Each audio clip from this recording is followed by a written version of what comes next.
उत्तर प्रदेश में कोरोना को लेकर यूपी सरकार ने प्रेस कॉन्फ्रेंस की। कोरोना की स्थिति को लेकर क्या कुछ कहा गया, उन्हें सुनते हैं। देश में कुल 26,847 नए मामले आए हैं और 34,731 लोग जो हैं वो संक्रमण से मुक्त होकर या तो अपने घर में हैं या अस्पताल से उन्हें छुट्टी मिली है। इस प्रकार कुल अब तक एक्टिव मामलों की संख्या 2,45,736 हुई है। इसके साथ साथ कुल अब तक जब से कोरोना आया है तब से अब तक 14,80,315 मामले आए हैं, जिनमें 12,19,409 लोग जो है वो ठीक होकर घरों को जा चुके हैं। यहाँ ये भी बताना है कि आज जो है वो कुल 2,23,155 सैंपल टेस्ट किए गए हैं। इस प्रकार कुल मिला के प्रदेश में 4,27,24,205 सैंपल टेस्ट हुए हैं। आज जो नए सैंपल हैं 84,000 नए सैंपल भी भेजे गए हैं। इसके साथ साथ ये भी अवगत कराना कि होम आइसोलेशन में अब प्रदेश में 1,93,426 जो लोग हैं, इनमें 8,000 इनके साथ साथ 8,759 लोग जो है अभी निजी अस्पतालों में हैं। प्रदेश में जो एक प्रदेश सरकार द्वारा माननीय मुख्यमंत्री जी के नेतृत्व में ट्रैक, टेस्ट और ट्रीट की ये जो नीति बनाई गई है, इस नीति के अंतर्गत तेजी से अग्रेसिवली टेस्टिंग की जो कार्रवाई हो रही है, जैसे मैंने आपको बताया आज 2,23,155 टेस्ट हुए हैं और ये टेस्ट की संख्या निरंतर बढ़ाई जा रही है और इसको 2 लाख से अधिक ही रखा जा रहा है। यहाँ ये भी अवगत रहना है कि प्रदेश सरकार इस मामले में ये प्रदेश सरकार के लिए उत्साहजनक परिणाम है कि पिछले एक सप्ताह में प्रदेश में जो कुल एक्टिव कम मामले हैं उनमें लगभग 60,000 मामलों की कमी आई है प्रदेश में। और बरेली जिले में सीएम योगी ने कोविड कमांड कंट्रोल रूम का निरीक्षण किया। बरेली पहुंचने पर सीएम ने बरेली डीएम कार्यालय पर बने कोविड कंट्रोल रूम का निरीक्षण किया। इस मौके पर उनके साथ केंद्रीय मंत्री संतोष गंगवार, वित्त मंत्री सुरेश खन्ना मौजूद रहे। सीएम ने बैठक के दौरान अधिकारियों से कोविड के मुद्दे पर बात की और अपने सुझाव के साथ जरूरी दिशा निर्देश भी दिए।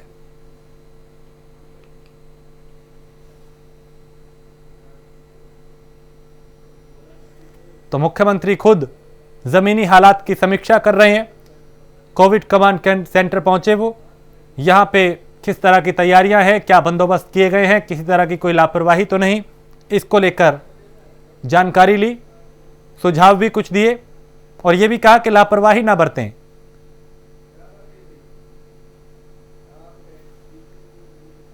तो कोरोना के खिलाफ सीएम योगी अब ग्राउंड जीरो पर उतर आए हैं। इसी क्रम में सीएम योगी आदित्यनाथ आज मुरादाबाद के दौरे पर रहे। इस दौरान उन्होंने कोरोना से निपटने के तैयारियों के बारे में जानकारी दी। सीएम ने मुरादाबाद कलेक्ट्रेट स्थित कोविड कमांड सेंटर का निरीक्षण किया और उन्होंने अधिकारियों को जरूरी दिशा निर्देश भी दिए और कहा कि हर एक जिला प्रशासन को एक निर्देश दिया है कि कोविड पॉजिटिव मरीज हमारी प्राथमिकता तो है, लेकिन नॉन कोविड मरीजों के लिए भी टेली कंसल्टेशन की व्यवस्था की जाए। साथ ही उन्होंने कहा कि हर जिले में एक अस्पताल महिलाओं और बच्चों के लिए उसकी व्यवस्था की जाए ताकि ना बच्चे इससे प्रभावित हों, ना महिलाएं, और जो लोग कोरोना के अलावा दूसरी बीमारियों से ग्रसित हैं उनको किसी तरह की परेशानी ना हो। कि कोविड पॉजिटिव हमारी प्राथमिकता होनी चाहिए। कोविड पॉजिटिव को उपलब्ध स्वास्थ्य की सुविधा तो उपलब्ध हो ही, नॉन कोविड पेशेंट के लिए टेली कंसल्टेशन की सुविधा उपलब्ध हो। इसके अलावा हर एक जनपद में महिला और बच्चों के लिए एक हॉस्पिटल डेडिकेट किया जाए जहां पे उन्हें सुविधा हो सके और 102 की एम्बुलेंस केवल उन्हीं के लिए उपयोग हो।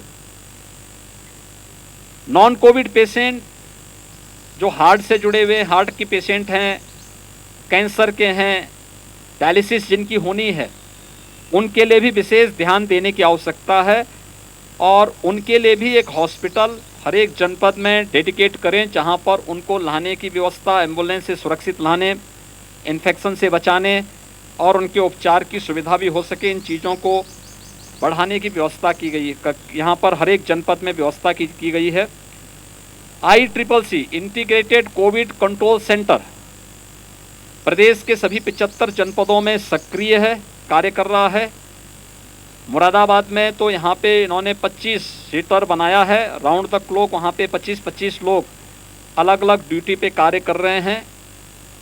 हर एक जनपद से कहा गया है कि वे इसी तर्ज पर अपने यहाँ नंबर बढ़ाकर, टेलीफोन नंबर बढ़ा करके और अलग अलग कार्य अलग अलग व्यक्ति को दें, क्योंकि इसमें हर एक कार्य की अपनी जिम्मेदारी है। ऑक्सीजन की व्यवस्था के लिए साथ साथ यहाँ पर ये व्यवस्था की जा रही है कि एक ऐसा मैकेनिज्म तैयार करें कि ऑक्सीजन हर हॉस्पिटल को उसकी रिक्वायरमेंट के अनुसार आपूर्ति की जा सके। लेकिन बहुत सारे पेशेंट ऐसे हैं जो होम आइसोलेशन में है और उनको ऑक्सीजन की आवश्यकता है। उन लोगों के लिए भी हम ऑक्सीजन सिलेंडर उपलब्ध करवाने की एक व्यवस्था तय कर सकें, इसके बारे में भी ये व्यवस्था यहाँ पर की जा रही है। वैक्सीनेशन का कार्यक्रम पूरे प्रदेश के अंदर सफलतापूर्वक आगे बढ़ रहा है। अब तक हम लोगों ने 45 प्लस के 1,35,00,000 से अधिक लोगों को वैक्सीन उपलब्ध करवाया है और 18 प्लस को भी प्रदेश के अंदर 1 मई से वैक्सीन देना प्रारंभ किया गया है, जो संख्या 1 लाख क्रॉस कर चुकी है। मुझे बताते हुए प्रसन्नता है कि मुरादाबाद मंडल में हम लोग मंडे से यहाँ पर मुरादाबाद जनपद के अंदर वैक्सीनेशन के कार्यक्रम को 18 प्लस के लिए भी वैक्सीनेशन के कार्यक्रम को आगे बढ़ाने का कार्य किया जा रहा है। और उत्तर प्रदेश में वैक्सीनेशन की रफ्तार को बढ़ाने के लिए सरकार प्रतिबद्ध है। इस बीच राज्य के मुख्यमंत्री योगी आदित्यनाथ के वैक्सीनेशन बढ़ाने के आदेश का बड़ा असर देखने को मिला। सीएम योगी के प्रयास से वैक्सीन की बड़ी खेप लखनऊ पहुंची है। इसे मुंबई से लखनऊ लाया गया है। जानकारी के मुताबिक कोविशील्ड की 3.5 लाख डोज की खेप लखनऊ पहुंची है। ये खेप मुंबई लखनऊ एयर इंडिया की फ्लाइट से अमौसी एयरपोर्ट पहुंचाई गई। सीएम योगी के आदेश के बाद यूपी सरकार द्वारा कोविशील्ड और कोवैक्सीन निर्माता कंपनियों को 50-50 लाख डोज के ऑर्डर के साथ एडवांस पेमेंट की गई है। यानी 1 करोड़ वैक्सीन के लिए एडवांस पेमेंट की गई थी और पहली खेप 3.5 लाख वैक्सीन की यूपी पहुंची है।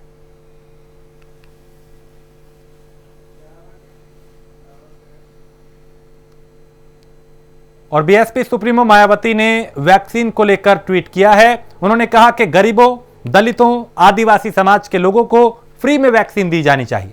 बीएसपी की केंद्र और सभी राज्य सरकारों से यह मांग है और इसी मांग को लेकर उन्होंने ट्वीट किया, जिसमें इस बात का जिक्र किया गया कि गरीबों, दलितों और आदिवासी समाज के लोगों के लिए फ्री वैक्सीन होनी चाहिए, उनका फ्री टीकाकरण होना चाहिए।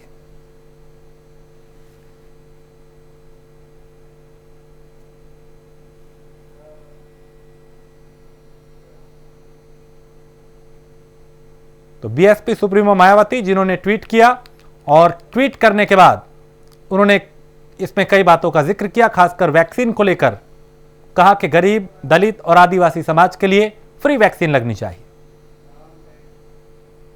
और रायबरेली में बिना प्रोटोकॉल के केंद्रीय मंत्री स्मृति ईरानी दिवंगत विधायक दल बहादुर कोरी के गांव पहुंची। विधायक के परिजनों से मिलकर उन्हें सांत्वना दी। इस दौरान उनके साथ बीजेपी के नेता व कार्यकर्ता भी मौजूद रहे। दल बहादुर कोरी 3 बार विधायक और 1 बार समाज कल्याण राज्य मंत्री रह चुके हैं। गुरुवार की देर रात लखनऊ के एक अस्पताल में उनका निधन हो गया था।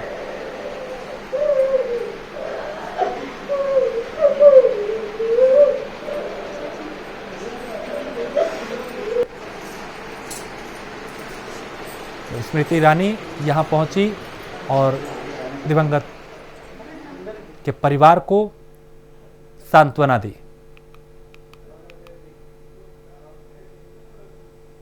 और बलिया से बीजेपी के विधायक सुरेंद्र सिंह ने कोविड से बचने के लिए अजीबोगरीब बयान दिया है। सुरेंद्र सिंह का दावा है कि गौमूत्र पीने से कोरोना से बचा जा सकता है। उन्होंने सोशल मीडिया पर वीडियो अपलोड करते हुए ये बात कही। सुरेंद्र सिंह ने दावा किया कि वो रोजाना गौमूत्र पीते हैं, इसलिए कोविड से बचे हुए हैं।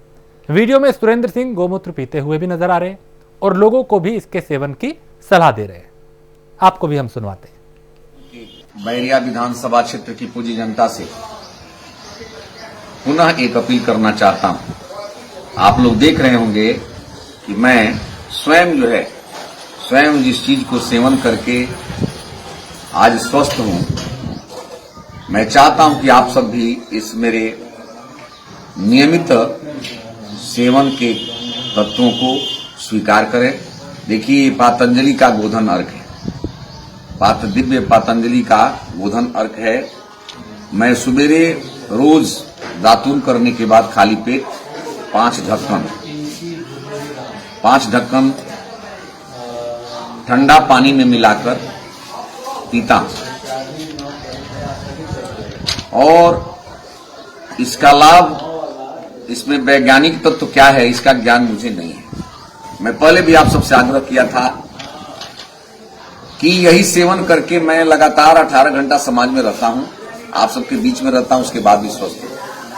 तो अपने अनुभवों को आप तक भेजने का प्रयास करता हूं, और मैं पुनः आप सबसे आग्रह करता हूं अपना स्वयं आज दिखा करके कि मैं भी पीता हूं। आप लोग मन में संकोच मत करिए। मुझे तो अब इतना तक विश्वास पूरा हो गया है कि केवल और केवल गाय, गोमूत्र, गोधन अर्घ या गोमूत्र का सेवन करके कोरोना जैसी महामारी पर नियंत्रण पाया जा सकता है। भले विज्ञान इसको स्वीकार करे न करे, जिस दुनिया में, पूरी दुनिया में इतना वैज्ञानिक विकास के बाद भी जब लाखों में संख्या में लोग मर रहे हैं, तो मैं तो यही मानूंगा कि आज इस महामारी के सामने पूरी दुनिया का विज्ञान, चिकित्सा पद्धति सब फेल हो चुका है। अब ऐसी स्थिति में इंसान को भगवान का भरोसा लेकर के अपने पुरखों की परंपरा को स्वीकार करना चाहिए। मैं अभी आप 5 ढक्कन गोधन अर्घ जो इसको पानी में मिलाया। गरीब आदमी यदि इसके बाद बहुत महंगा भी नहीं है, 50 रुपए का ही बोतल मिलता है, 50 रुपए का ही बोतल मिलता है, और आप आराम से 10 दिन तक इसका सेवन कर सकते हैं।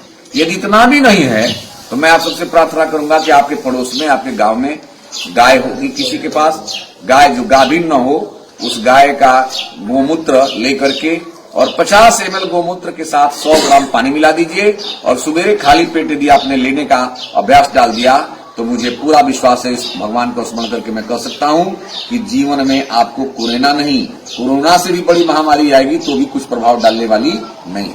मैं अपना निजी अनुभव आप सबके यहाँ इसलिए शेयर कर रहा हूं कि आप सबने मुझको विधायक बनाया है, तो परिवार के बैरिया विधानसभा क्षेत्र के 5 लाख जनता का मुखिया होने के नाते मैं अपना धर्म पूरा कर रहा हूं, आप सबको दिखा करके कर रहा हूं, और प्रार्थना करता हूं कि आप सब मेरी इस भावना को, इस प्रार्थना को स्वीकार करेंगे, और जिस दिन चालू कर देंगे आप 1 सप्ताह बाद मुझे फोन करके जरूर बताइए कि मैं पहले से बेहतर महसूस कर रहा हूं। बंधुओं, अभी मैं, देखिए, मैं स्वयं पी रहा हूं, रोज पीता हूं, लगभग 25 वर्षों से पीता हूं।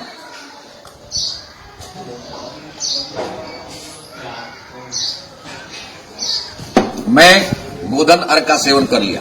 अब आधे घंटे तक कुछ भी लेना नहीं है, बस इतना ही परहेज इसमें करना है।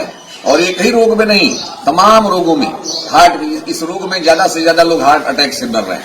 हार्ट का एकदम सुपर पावर दवा है ये, आप पी करके देखिए, मेरी प्रार्थना को स्वीकार करके देखिए। हो सकता है कि इस दुनिया का एक संदेश बैरिया विधानसभा क्षेत्र की जनता की तरफ से ही जाएगा, और इस कोरोना महामारी पर नियंत्रण करने में सबसे बड़ा कारगर उपाय होगा वो जो है गोमूत्र या गोधन अर्घ होगा।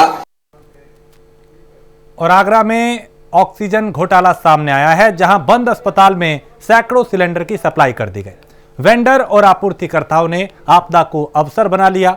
5 दिन में 5 अस्पतालों को 810 सिलेंडर की आपूर्ति दिखाई गई। स्वास्थ्य विभाग की जांच में इस बात का खुलासा हुआ है। प्लांट पर मौजूद प्रशासनिक अधिकारियों की मौजूदगी के बाद भी इस धांधली को लेकर अधिकारियों की कार्यकुशलता पर सवाल खड़े हो रहे हैं। अब ऐसे में सवाल ये कि अगर इस तरह की धांधली प्रदेश में हो रही है तो आखिर इसका जिम्मेदार कौन है, और कब ऐसे लोगों पर कार्रवाई होगी जो इस तरह के आपातकाल में, महासंकट में भी गलत काम कर रहे हैं।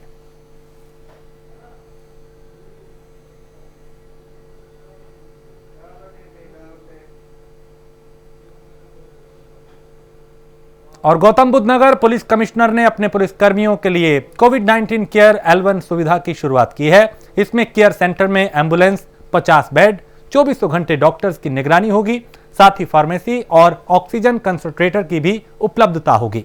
इसके साथ ही L2, L3 सुविधाओं के साथ टाई अप होगा। और कोविड आहार आवश्यकताओं को ध्यान में रखते हुए भोजन की भी व्यवस्था की गई है।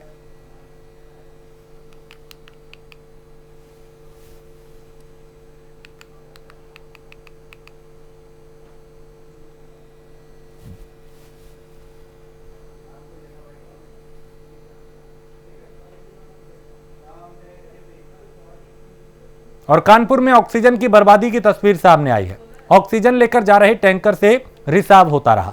सेफ्टी वॉल्व खराब होने से टैंकर से गैस लीक होती रही और उस वक्त में, उस महाकाल में जब सबसे ज्यादा ऑक्सीजन की जरूरत है, लोग एक एक सिलेंडर के लिए दर दर की ठोकरें खा रहे हैं, भटक रहे हैं। उस वक्त में ऐसी लापरवाही कौन जिम्मेदार है? ये टैंकर जिससे कई घंटों का सफर जिसने तय किया, उससे ऑक्सीजन का रिसाव होता रहा।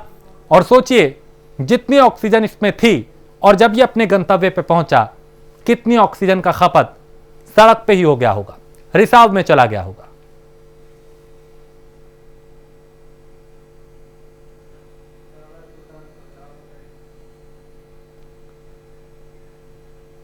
सुल्तानपुर में विधायक और जिला प्रशासन की मेहनत रंग लाई है। जिले में 4 ऑक्सीजन प्लांट लगने हैं, जिसमें से 2 ऑक्सीजन प्लांट लगने की शुरुआत भी हो चुकी है। ये ऑक्सीजन प्लांट कादीपुर सामुदायिक स्वास्थ्य केंद्र और कुड़वार सामुदायिक स्वास्थ्य केंद्र पर लगेंगे।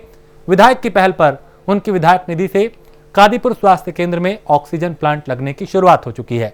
ये प्लांट L2 अस्पताल में लगने शुरू हो गया है, जिससे 50 बेड पर बिना रुकावट ऑक्सीजन की आपूर्ति होगी। वहीं कुड़वार सामुदायिक स्वास्थ्य केंद्र में 30 बेड पर बिना रुकावट ऑक्सीजन की आपूर्ति होगी। जिले में चौथा ऑक्सीजन प्लांट DRDO लगवाएगी। डीएम की माने तो जिला अस्पताल में लगने वाले इस प्लांट से 100 बेड पर बिना रुकावट आपूर्ति होगी। जनपद में इस समय 4 PSA प्लांट लगने की कवायद चल रही है, जिनमें से 2 अब मूर्त रूप से लगने वाले हैं और 2 थोड़े लॉन्ग टर्म प्लान में हैं। एक तो अभी CHC कादीपुर में माननीय विधायक जी की निधि से लग रहा है, उसकी वर्क हो गई है और उसका प्लांट भी आ गया है। दूसरा जो हमने यूपीडा के CSR से ऑर्डर दिया था, उसका ऑर्डर फंसा हुआ, तो माननीय सांसद जी ने वहाँ पे फ़ोन कर दिया, तो वो भी हमारा ऑर्डर रिलीज़ हो गया है। वो भी 2-3 दिन में हमारे पास यहाँ आ जाएगा, जो कि हमारे L2 अस्पताल में लगेगा। वो 50 बेड को कवर करेगा।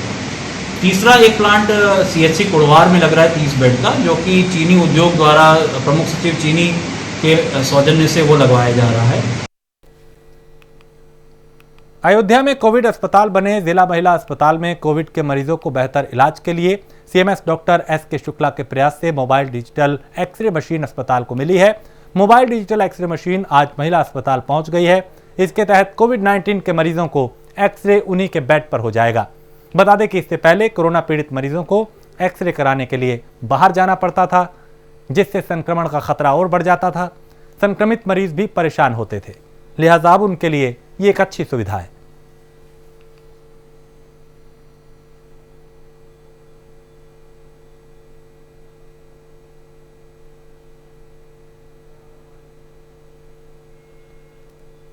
महिला चिकित्सालय अयोध्या में इस समय कोविड की से बचाव के लिए सारी सुविधाएं लगभग उपलब्ध हो चुकी हैं। यहाँ किसी तरीके की कोई कमी नहीं है। यहाँ ऑक्सीजन सिलेंडर भी पर्याप्त मात्रा में है। इसके अलावा हमारे पास 10 कंसंट्रेटर भी हैं और रेगुलेटर भी की कोई कमी नहीं है। कोई भी ज़रूरत वाला जो भी सामान है, दवाइयाँ पर्याप्त मात्रा में हैं, स्टाफ भी सारे कंप्लीट हैं और यहाँ पर ऑक्सीजन प्लांट भी लगाया जा रहा है, जिसका काम शुरू हो चुका है। और आज हमारे यहाँ digital x ray, portable digital x ray machine भी आ गई है, जिसको इंस्टॉल होने जा रहा है। किसी भी तरीके की कोई कमी नहीं है, जिससे सारी सुविधाएं पेशेंटों को दी जा सकें। गाजियाबाद में लॉकडाउन का उल्लंघन करने वालों से पुलिस प्रशासन अलर्ट मोड में है। पुलिस ने उल्लंघन करने वालों से उठक बैठक लगवाई, कईयों के चालान भी काटे गए और कईयों को हिदायत दी गई कि अगर ऐसा किया तो फिर बख्शा नहीं जाएगा।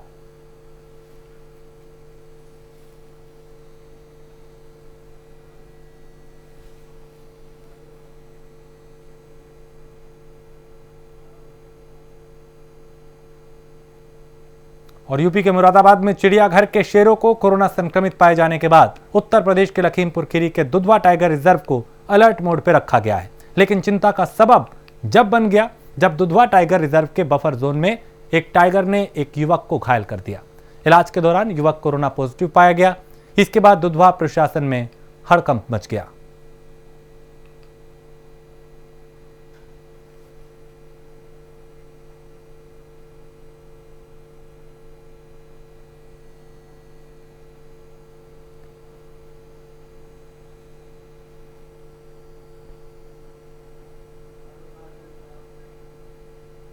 और कासगंज के सिद्धपुरा में कोरोना प्रोटोकॉल की धज्जियां उड़ी, जहां पुलिस से लुका छिपी का खेल दुकानदार खेल रहे हैं। दुकानों के बाहर शटर बंद कर बैठ जाते हैं दुकानदार, और जब प्राइम न्यूज की टीम पहुंचती है तब भी वहां पे अफरा तफरी मच जाती है। लापरवाह दुकानदार कोरोना वायरस को न्योता दे रहे हैं। बड़ा सवाल यह है कि कौन करेगा इन दुकानदारों पर कार्रवाई।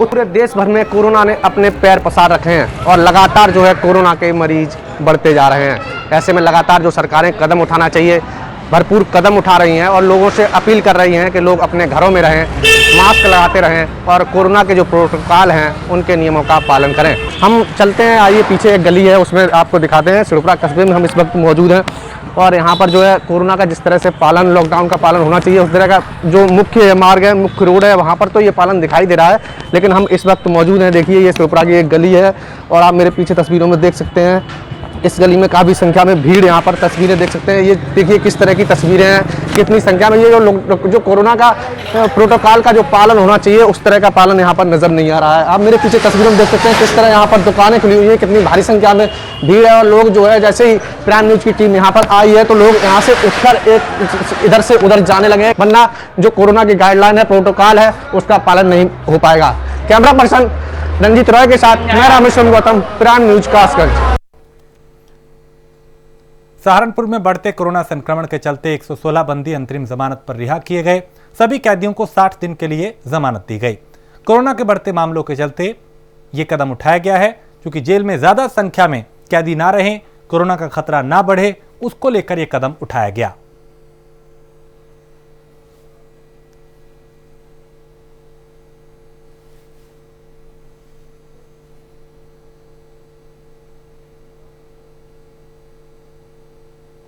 गोरखपुर में गगहा क्षेत्र में जिला पंचायत सदस्य के दावेदार रितेश मौर्य, दुकानदार शंभू मौर्य व उनके कर्मचारी संजय पांडे की हत्या करने वाले सन्नी सिंह उर्फ मृगेंद्र और युवराज सिंह को एसटीएफ की मदद से पुलिस ने गिरफ्तार कर लिया है।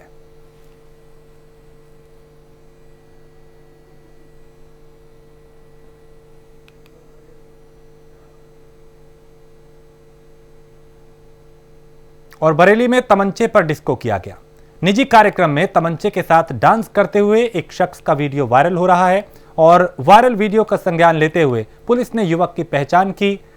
सीगीगंज थाना क्षेत्र के नंदोशी गांव का यह मामला है।